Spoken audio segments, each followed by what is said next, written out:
অনেকেই বলে চাল আর জলের সঠিক পরিমাপ না জানলে নাকি বাসন্তী পোলাও ভালো হয় না।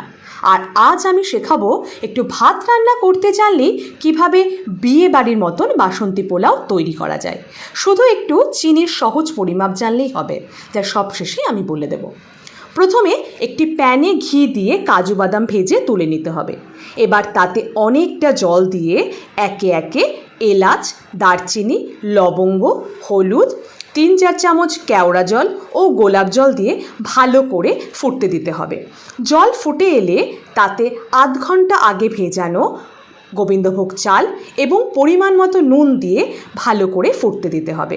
যখন চাল প্রায় 90-95 ভাগ ফুটে গেছে, তখন নামিয়ে নিয়ে ভাতের মাড় ফেলে সেই ভাতটাকে একটি পাত্রে রাখতে হবে।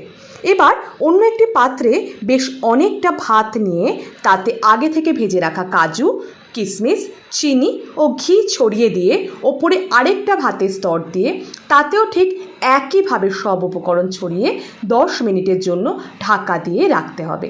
এবার ঢাকনা খুলেই পরিবেশন করা যাবে বিয়ে বাড়ির মতন বাসন্তী পোলাও।